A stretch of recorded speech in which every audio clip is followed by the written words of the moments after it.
When Wall Street celebrates a bull market, they talk about interest rates and inflation data.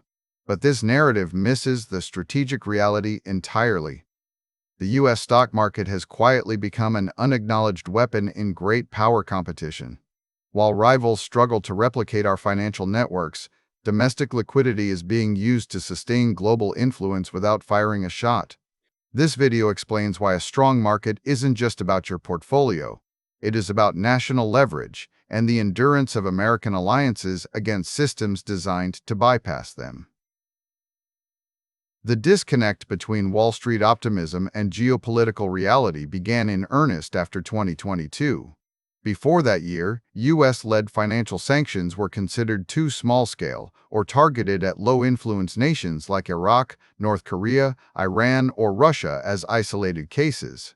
The Ukraine crisis marked the turning point where Western powers deployed massive-scale financial tools against a major economy and threatened secondary sanctions on China, the world's second-largest nation. This shifted the concept of weaponizing global public goods from theoretical to operational reality.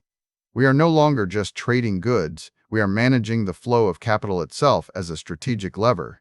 The mechanism of this power relies on three specific structural pillars: international capital markets, the dollar-centric settlement system, and messaging infrastructure like SWIFT. These allow for freezing assets of central banks and individuals in ways rivals cannot replicate because they lack equivalent network effects. The ability to sustain global influence through these networks means American liquidity is effectively weaponized against adversaries who face a choice between isolation or breaking their own financial systems open to Western scrutiny. A strong dollar is not merely good for investment returns.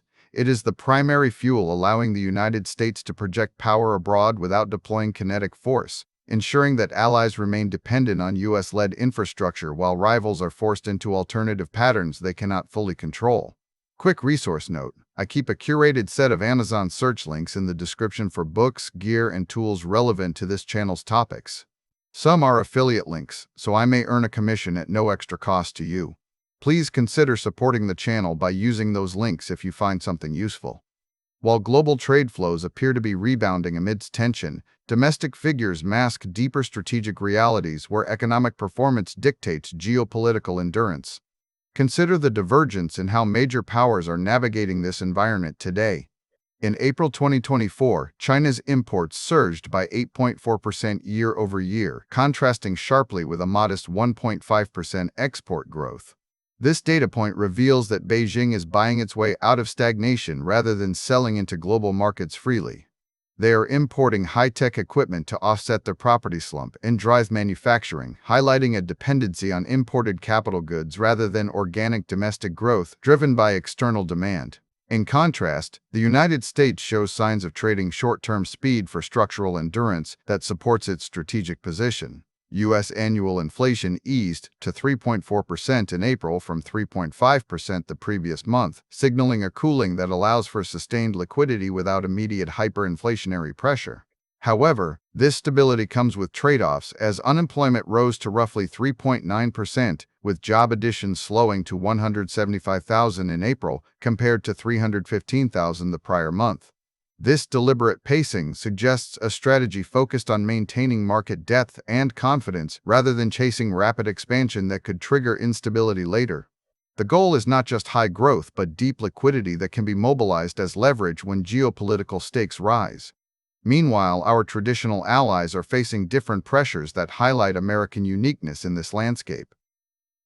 In the Eurozone, core inflation fell to 2.7% in April from 2.9% in March, creating significant pressure for rate cuts by mid-2025. The United Kingdom emerged from a recession with 0.6% GDP growth in Q1 after shrinking for 2 quarters late last year.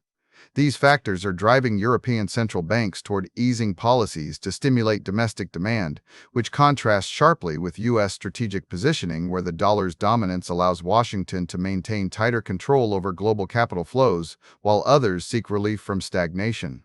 This structural divergence means that a bull market in 2026 is not just an economic prediction.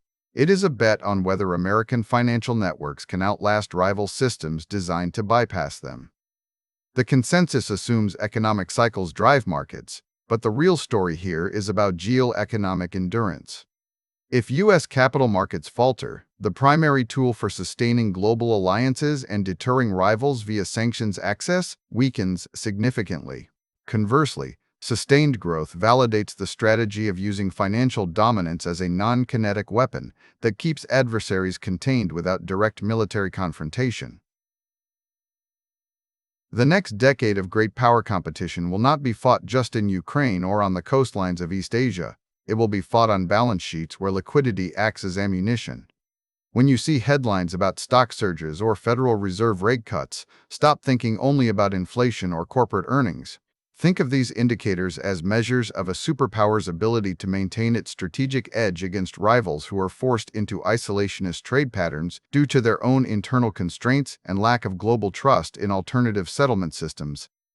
The strength of the U.S. market signals that the financial infrastructure remains intact, ensuring we retain the switch to cut off adversaries should future conflicts demand it.